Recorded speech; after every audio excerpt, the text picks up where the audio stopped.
August 2006, my Grandma Bean was diagnosed with cancer, which they found in her brainstem. And shortly after that, they began chemotherapy, and she got sick pretty quick. So they hospitalized her and put her in a care facility, just because my grandpa was kind of old too, and they couldn't take care of her. And so we'd visit her a lot, and we would take her puzzles and word searches, stuff she used to like to do, but because she was so fatigued from the chemotherapy, she didn't want to do these things after a while. So we started bringing her photos, and the only thing she was concerned about is how are my grandkids and how are my great-grandkids. And I was like, Grandma, I'm your favorite grandkid, I'm right here. But she still wanted to talk to other kids, and we would put them on the cell phone, but she didn't want to hold the cell phone to her ear. And I'd show her pictures on my cell phone, but they're much too small. Cell phones get smaller and smaller every day. And then she began to ask me to bring my laptop to the hospital. And I was wondering why she asked me to bring it, and she had overheard her young nurse talking about how she talks to her brothers and sisters away in college, and how they share pictures, and they can webcam and talk to each other through the computer, and she wanted to know how. According to David Meller, a PhD from Deakin University, he states that the main reason why 90% of individuals 65 and older do not use the internet is simply because they're afraid of it. And they don't understand the benefits that go along with it, or just can't easily use it. And for this reason, I feel that the internet is very beneficial to you as older people.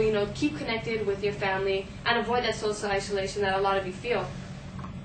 So in this speech, I will inform you on how to use Skype. I will show you how to do 3 things. I will show you how to first prepare to use Skype, and then I will show you how to protect your information while using Skype, and lastly, I will show you how to finally use Skype. So before you can use Skype and before you can talk to people over the internet, there's a few things that you need. The first couple things you need is a webcam and a microphone. Fortunately, these days, computers come with them. They have a built-in webcam in your computer or laptop and a microphone. If not, they're easy to buy, and you plug them into your computer, and their steps easy to run through and set them up for use. So if it's already built in, you're set and ready to go. But the next thing you need is an internet connection, whether wireless or dial-up, it doesn't really matter. Wireless is faster, easier to access, easier to connect to.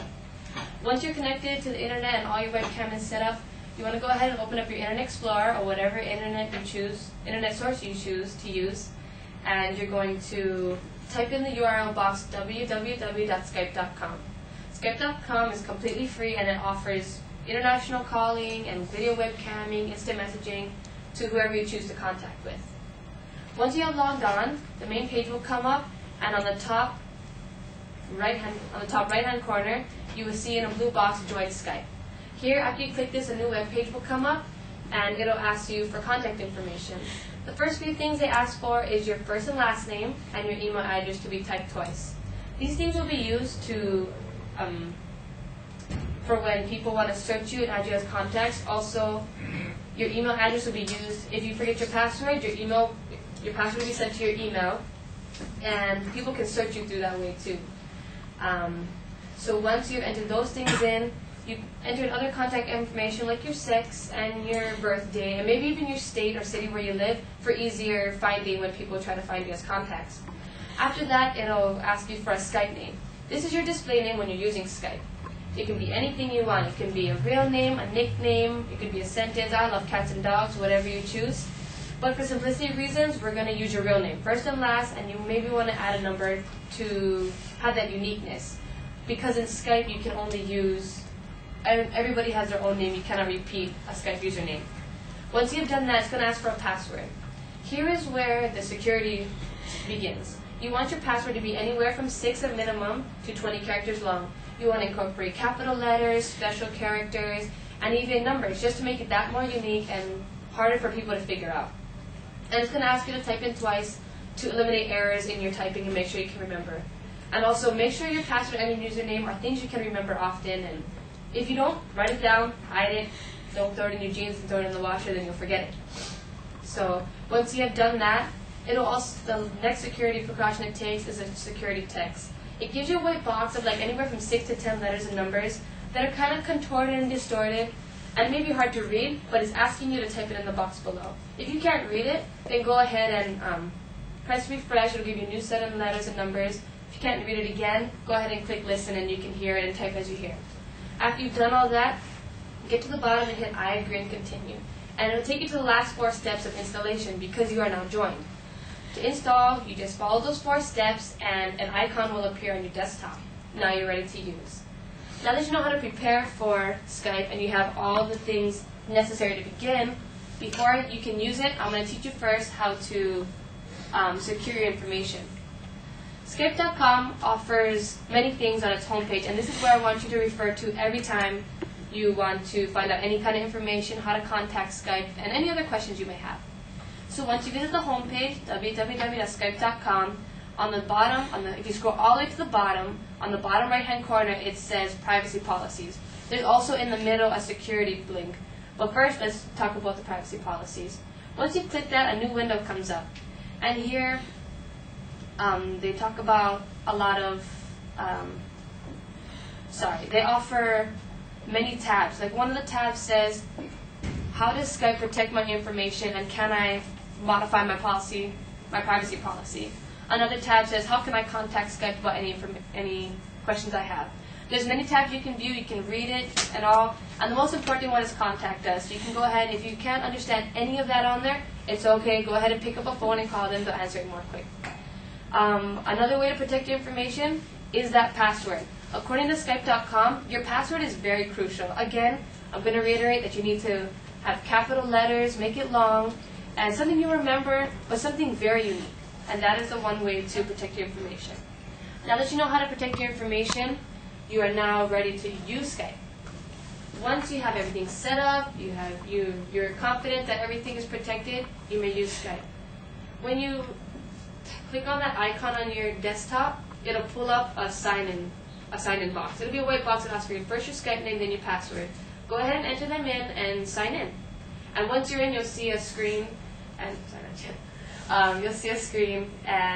this is your profile page. Over on the right side, it'll have 2 tabs, Contacts and Recent, and on the left side, it'll have your information. The first thing you should know how to do is to add a contact. Over on the left side, make sure you are clicked into that tab that says Contact. At the bottom of that, there's a button that says Add Contact. There, it'll ask you to search for someone 4 different ways. You can do it by email, you can do it by their Skype name, which is the easiest because it's unique to each person. You can do it by first or last name or even the mobile number. That may be hard because a lot of you don't use Skype on your cell phone. So once you have searched them and it gives you a list of who you can add, you go ahead and click and add and a request will be sent to them. And you can only contact them when they accept your request, you will see them in your contact list once they have accepted. After that, the next thing you can do now is video call with your contacts. Over on the left side, once again, you want to look through your contact list. Online friends are shown with green bubbles next to their name. Offline have white bubbles next to their names. And orange yellow means that they're on the computer, maybe away, not using it at the time, might be hard to talk to them. Choose someone with a green bubble, anybody you want to talk to, and you go ahead and click on them, and their information will appear on the right side of the screen. And you will be able to hit either call, video call, or instant message. Once you hit video call, the screen will turn blue here on the left side, and it'll be split into 2. It'll be your contacts, video viewing on the top, and you on the bottom, so you can see what they see of you. As you're calling, you'll hear a dial tone, and a small white circle will appear once they have accepted your call and that they're ready to view you. Now you can see each other, you can talk, you can show each other pictures, you can talk instantly. Other features on this page are the end call button, and you can see the call duration time here. Now that I've showed you how to use and operate and manage your account, in this speech I have informed you how to use Skype. I have first showed you how to prepare for Skype. I then showed you how Skype protects your information and how you can protect your own information. And lastly, I showed you how to use Skype. Just like my grandma, she enjoyed her last few weeks here with us, of course with family around, but she also enjoyed being able to see the rest of her family she couldn't see before she had passed. And I hope that in me showing you how to set up a Skype account, you can use it towards communicating with your family and staying connected and enjoying the things that she did. Thank you.